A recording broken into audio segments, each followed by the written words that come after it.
Y a-t-il un risque de guerre civile en Égypte? Eh bien, la question se pose après les affrontements qui ont opposé hier au Caire les pros et les anti-Morsi. 7 personnes, selon un tout dernier bilan, ont été tuées la nuit dernière dans la capitale égyptienne. Des chars depuis ont été déployés autour du palais présidentiel. Alors, pour parler de la situation en Égypte, nous sommes en direct du Caire avec Mervet Afifi, qui est membre du Parti de la Liberté et de la Justice au pouvoir, en direct avec nous par téléphone. Et vous avez vu toujours ces images en direct du Caire ce soir. Jean Maher, qui est président de l'organisation franco-égyptienne pour les droits de l'homme et qui est copte, Mira Daridan, qui est égyptienne, écrivain, auteur du Coran raconté aux enfants, et Claude Guibal, qui est grand reporter, chef du service international à France Culture, auteur de L'Égypte de Tahrir, Anatomie d'une révolution, et c'est aux éditions du Seuil. Alors avant de reprendre ce débat, je vous propose d'écouter le président Morsi, qui a tenté jeudi dernier, donc il ne s'est pas exprimé, ça fait maintenant une semaine, il est resté silencieux. Jeudi dernier, il avait déjà tenté de rassurer les Égyptiens. Il a affirmé qu'il n'y avait aucun risque de dictature et que ce n'est pour l'heure qu'une période transitoire. Et c'est ce que nous disait dans la première partie du débat Mervet Afifi. Il ne faut surtout pas s'inquiéter. Il ne s'agit que d'une période transitoire. Pourtant, nos invités sur le plateau sont plutôt inquiets. On va en parler avec eux dans un instant. Je vous propose avant cela d'écouter le président égyptien. J'ai dit que cette phase s'achèverait bientôt et que tous les décrets temporaires de la Constitution seraient terminés dès que le peuple voterait pour un projet constitutionnel qui se terminera par l'adoption de la loi fondamentale. Mervet Afifi, qu'est-ce que vous répondez à ceux qui dénoncent aujourd'hui une dictature au regard de ce qui est écrit, ou en tout cas les germes d'une dictature ou d'un État théocratique, au vu de ce qui est inscrit aujourd'hui dans la Constitution, où le président de l'université Al-Azhar, qui est la plus haute autorité de l'islam chiite, sera le garant des lois. L'insulte sera désormais condamnée. La presse d'ailleurs est en grève aujourd'hui. Les tribunaux militaires qui jugent les civils vont se poursuivre. L'armée qui va conserver le contrôle du budget de la défense. Qu'est-ce que vous répondez à ces accusations? Bon, vous pouvez me dire une par une, s'il vous plaît? Je pense que vous connaissez mieux la Constitution, pardonnez-moi, que moi. Alors, je vais vous la faire courte, la question. Qu'est-ce que vous répondez aux accusations de ceux qui dénoncent cette Constitution comme étant porteuse de graines d'un État théocratique? C'est pas vrai, parce que l'État théocratique n'existe pas dans notre charia, n'existe pas dans notre religion. Nous n'avons pas quelqu'un qui a la loi divine. Ça n'existe pas. Ça n'a jamais existé dans la religion islamique.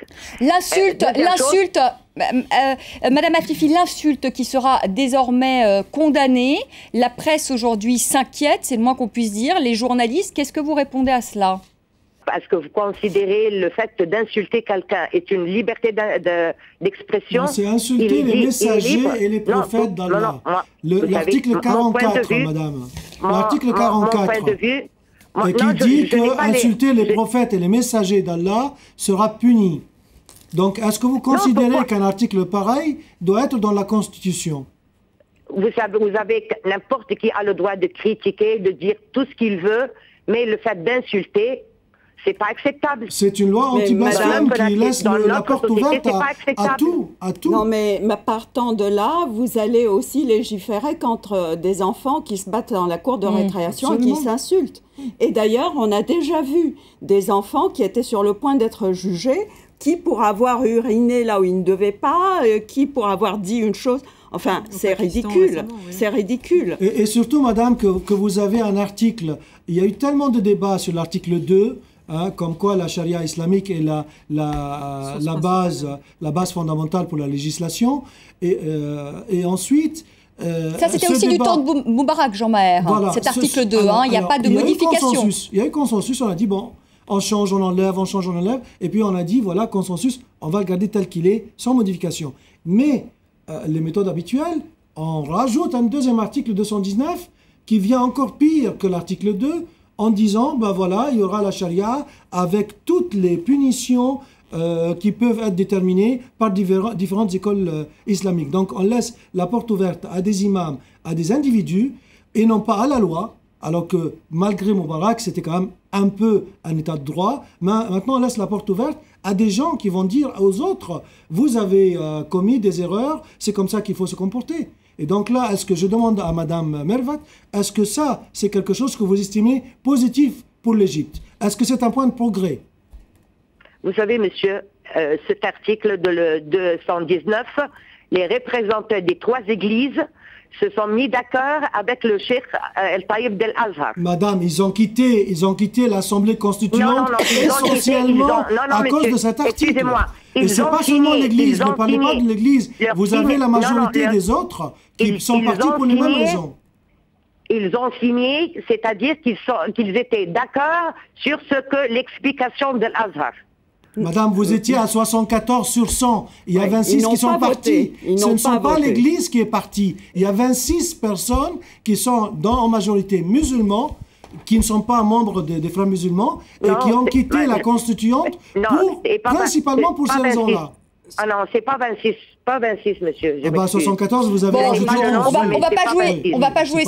On va pas faire une bataille de chiffres. Moi, je voudrais reprendre le débat dans un autre sens. Bon, supposons que les gens qui ont été choisis pour former cette constituante se sont gourés, se sont trompés, et maintenant le peuple se réveille par millions pour dire on n'est pas d'accord. Alors, à quoi ça sert de s'entêter et de dire non, ça va marcher, et on vote tous les articles en une nuit pour que ça marche.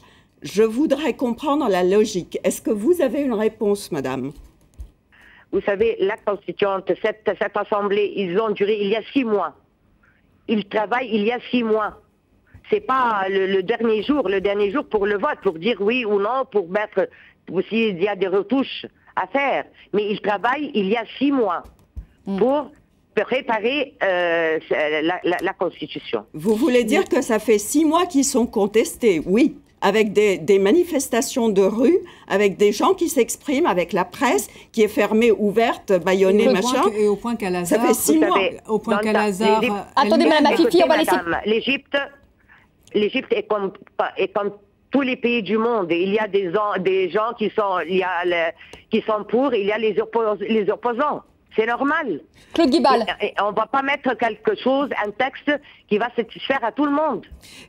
Mais moi, bien sûr, même les islamistes, ils voulaient mettre certains articles et ils n'ont pas pu parvenir à le mettre. Claude Guibal. On voit aujourd'hui que... Madame Afifi, Claude Guibal. On voit aujourd'hui que même l'institution d'Al-Azhar, qui est donc une institution reconnue et bien au-delà des frontières de l'Égypte comme une pierre fondatrice de l'islam sunnite, l'institution d'Al-Azhar elle-même prend ses distances vis-à-vis de l'action du président Morsi en lui demandant de suspendre son décret et par voie de conséquence toutes les décisions qui vont avec, le référendum et compagnie. On voit qu'il y a aussi donc des voix de l'islam officielle qui s'oppose à ce processus. Comment vous prenez, vous, justement, cette mise à distance d'Al-Azhar par rapport à ce qui est en train de se produire? Je ne sais pas cette déclaration. Je ne suis pas au courant de cette déclaration. Mira Daridan, est-ce qu'il y a un risque aujourd'hui de guerre civile en Égypte? Écoutez, je vous parle franchement. Ce mot, cette expression de guerre civile n'a rien à voir avec la société égyptienne. Madame, excusez-moi. Jamais l'Égypte ne va se mettre dans cette situation. Jamais jusqu'hier. Jamais jusqu'hier, je suis d'accord avec vous. Vous savez, madame. Mira Daridan, madame. Hier, vous savez quand il y a des manifestants, et c'est ce qui se passe depuis la Révolution, qu'il y a des gens bien payés qui entrent et qui font tous ces attaques. Un révolutionnaire ne jette jamais le feu sur un autre. Je suis tout à fait d'accord, vous venez de le dire, quelqu'un les paye. Attendez, Madame Afifi, on laisse répondre. Madame Afifi, on laisse répondre Mira Daridan, madame, je suis tout à fait d'accord avec vous, parce que quelqu'un les paye pour faire ça. Quelqu'un leur a donné des ordres pour faire ça. Et c'est inacceptable. Inacceptable. Ouais. Alors, qui est-ce qui attaque les libéraux? C'est pas les libéraux qui attaquent les libéraux, quand même, hein? Ah non. Moi, je pense, les libéraux, vous savez, moi, je n'aime pas diviser la population entre libéraux et islamistes. Mais parce que chacun a son point de vue pour le bien du pays. Mais entre eux, quand il y a des groupes qui se plantent pour faire tous ces attaques meurtrières. Entre eux, nous voyons ça dès la Révolution. À la place d'Hariri, il n'y a pas d'attaque. à la place Tahrir. Pourquoi il n'y a pas à la place Tahrir, il n'y a pas d'attaque? Attendez qu'ils ne les envoient pas là-bas aussi. D'accord, mais je veux dire, vous aviez un groupe qui manifestait de façon paisible. Quelle que soit la forme, ils mettent des tentes ou pas. Et il n'y avait pas de problème. Et la place Tahrir, la même chose. Attendez, Madame Afifi, on laisse terminer Jean Maher. On laisse terminer Jean Maher, si vous voulez bien, merci. Donc, vous aviez à deux places différentes des gens à même courant, qu'on appelle libéraux, comme vous voulez. À partir du moment où vous avez le courant inverse qui a commencé à dire « on va vous déloger », eh bien maintenant, c'était la panique. Maintenant, alors qui a donné l'ordre à ces groupes qui sont les groupes évidemment des frères musulmans, à attaquer les pacifistes qui étaient là? Si l'État voudrait les enlever, eh bien qu'il négocie avec eux, qu'il envoie de façon ordonnée la police ou bien l'armée et qu'il leur dit il faut partir. Mais pas laisser le peuple comme ça qui se bataille dans l'absence totale de la sécurité et de l'armée. Vous ne vivez pas. Écoutez, monsieur, vous ne vivez pas en Égypte.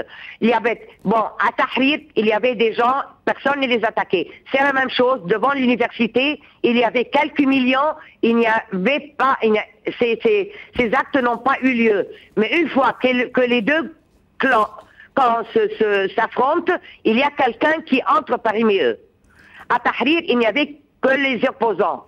Mais il ne fallait pas que le deuxième camp entre. Il n'y avait que les islamistes. Voilà, je voudrais qu'on avance aussi un peu parce qu'on est... une fois qu'ils sont ensemble, c'est le chaos. Je voudrais qu'on avance un peu dans le débat. Claude Guibal, est-ce qu'il y a un risque aujourd'hui de guerre civile en Égypte? Je sais que ça ne plaît pas à Mme Afifi, ce terme de guerre civile, mais est-ce que ce risque existe aujourd'hui? Alors, je suis d'accord avec Mme Afifi dans le sens où le mot guerre civile, ce n'est pas égyptien, c'est pas dans la nature de l'Égypte d'être à ce point-là divisé. Cette polarisation à laquelle on assiste dans la société égyptienne, je dirais pas que depuis 10 jours, mais depuis 6-8 mois maintenant, est extrêmement inquiétante. Elle existait avant cette polarisation, mais elle était larvée et elle était tenue sous contrôle par cette fierté que les Égyptiens avaient de l'unité nationale, de ce besoin de montrer que l'Égypte allait plus loin que ça. Moi, ce qui me frappe depuis le début de cette révolution, et là on peut revenir 1 an et demi en arrière, c'est ce sentiment diffus, que je ne pourrais pas vous expliquer mieux que ça,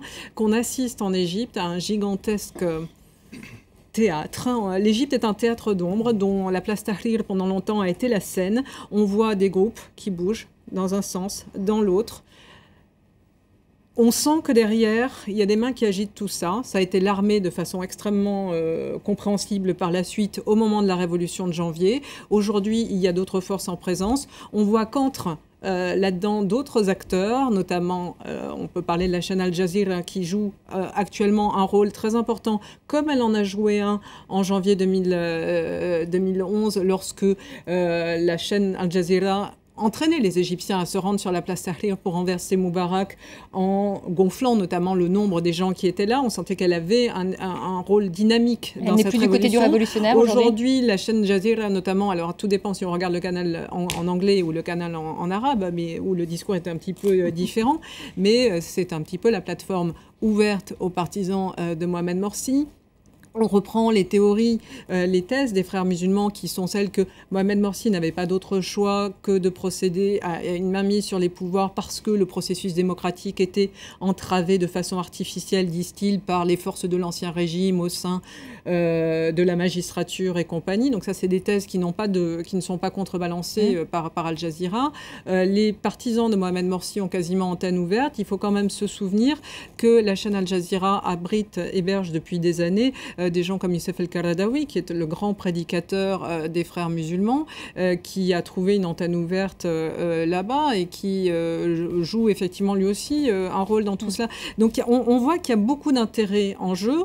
Ça n'empêche en rien la sincérité des gens en Égypte aujourd'hui que vous voyez dans la rue, que ce soit les libéraux ou que ce soit aussi beaucoup d'islamistes qui sont dans la rue et qui ont le sentiment qu'on va les déposséder de leurs élections. Le fait est que l'Égypte aujourd'hui est effectivement divisée. Parler de guerre civile, on peut parler de guerre civile aujourd'hui en Syrie, je pense que le terme s'applique totalement. Est-ce qu'il faut parler de guerre civile aujourd'hui en Égypte? Je ne sais pas. Le fait est qu'on est dans un pays qui est dans une crise politique comme il n'en a jamais connue. Et là, je parle de même avant la révolution dans une situation économique dramatique, et la révolution de la faim n'est toujours pas intervenue en Égypte. Il faut se souvenir qu'en Égypte, avant la révolution, près de la moitié de la population vivait en dessous du minimum, en dessous $1,50 ou €1,50 par jour, et que la situation va de mal en pis. Cette Égypte dans une région qui est aujourd'hui fracturée par des failles profondes, avec les répercussions de la Syrie, de la Libye, et effectivement, il y a quand même des ferments très inquiétants. Mihal Aridan, un dernier mot quand même sur l'armée, parce que l'armée, on s'en souvient en tout cas lors de la première révolution, avait joué un rôle extrêmement important. Est-ce que l'armée, elle va soutenir qui dans cette affaire? Est-ce qu'elle va soutenir le président Morsi? Elle a passé un pacte avec le président Morsi, l'armée qui va garder le contrôle de son budget? L'armée y a perdu avant tout le monde. Le premier décret, c'était pour mettre l'armée à sa place. Je ne suis pas de ceux qui favoriseraient une dictature militaire plutôt qu'une dictature religieuse. Je ne suis ni pour l'un ni pour l'autre. Et je crois que l'ensemble du peuple égyptien ou des libéraux égyptiens qui sont aujourd'hui dans les rues, justement, ne veulent pas de ça. Ils ne veulent pas le choix qu'ils ont eu dans un vote présidentiel entre Morsi et un ancien militaire. Ça ne pouvait pas marcher. Et c'est le coin dans lequel nous nous sommes retrouvés, placés, ne sachant pas quoi choisir. Madame Mervet, que j'entends parler le français, etc., il y a un moment où elle aussi a dû faire ce choix. Je comprends qu'il ait été difficile, mais bon, il faut ouvrir les yeux et réaliser qu'une constitution comme ça, qui a toutes les pages pratiquement, est tellement vague qu'on peut en prendre et en laisser, qui va à l'encontre des accords internationaux que l'Égypte elle-même a signés, en particulier pour les droits de l'enfant. C'est innommable, les droits de l'enfant. Où est le monde? Où est le monde dans tout ça? Voilà. Merci à tous les quatre d'avoir participé à ce débat sur l'Égypte. Merci à Madame Mervet Afifi d'avoir été avec nous en direct du Caire. Je sais que c'est pas évident quand on est par téléphone. Peut-être qu'on aura l'occasion la prochaine fois de vous voir en duplex du Caire. En tout cas, on se quitte ce soir avec ces images en direct de la capitale égyptienne où ça semble plutôt calme ce soir. Et on attend toujours évidemment le discours du président Mohamed Morsi qui pourra intervenir dans les heures qui viennent ou bien demain. C'est ce qu'indiquent des sources de la présidence. Très belle soirée à vous. À demain, 19h10 pour Une semaine dans le monde. À demain.